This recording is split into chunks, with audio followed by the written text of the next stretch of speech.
নমস্কার, আপনাদের সকলকে রান্নাঘরের রাজশ্রীতে স্বাগত জানাই।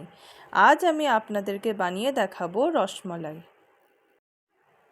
রসমালাই বানানোর জন্যই আমি 1 লিটার দুধকে ছানা করে নিয়েছি। এবার ছানাটাকে ভালো করে মেখে নেব।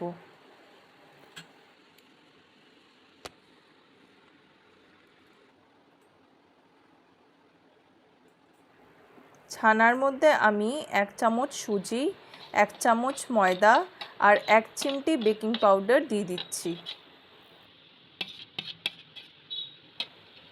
সবগুলোকে ভালো করে মেখে নিতে হবে। অনেকটা সময় নিয়ে মাখতে হবে।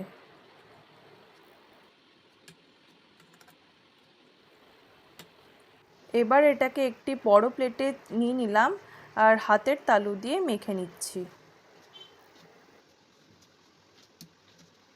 ছানাটা বেশ নরম হয়ে গেছে। এবার আমি গোল গোল বলের মতো করে নিচ্ছি।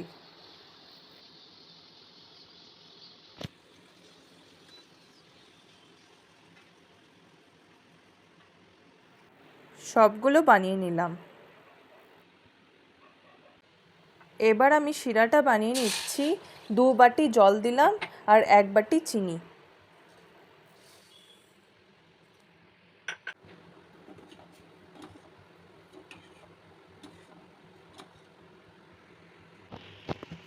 এবার শিরাটা ফুটে উঠেছে, একটা এলাচ দিলাম আর ছানার বলগুলো দিয়ে দিচ্ছি।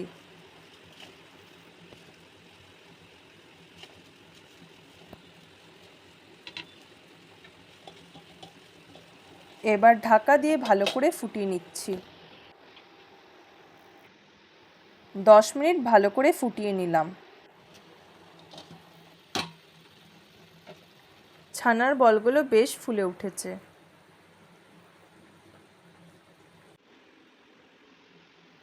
এবার আমি রসমালাইয়ের ক্ষীরটা তৈরি করে নেব। আমি 1 লিটার দুধ নিয়েছি, এটাকে জাল দিয়ে অর্ধেক করে নেব। দুধটা অনেকটা ঘন হয়ে এসেছে।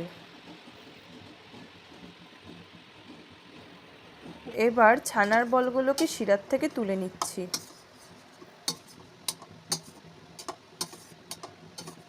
এবার সবগুলোকে দুধের মধ্যে দিয়ে দেব।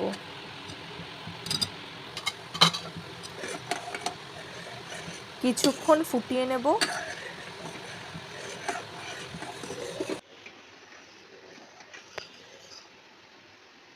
এবার আমি এর মধ্যে 1 চামচ চিনি আর 1 টুকরো মিষ্টি দিয়ে দেব।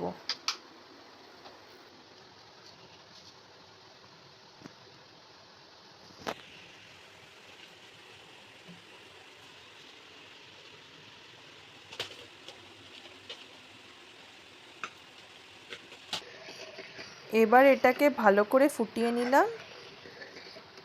আমার রসমালাই তৈরি হয়ে গেছে। এবার একটি বাটিতে রেখে অল্প পেস্তা বাদাম ছড়িয়ে দিলাম।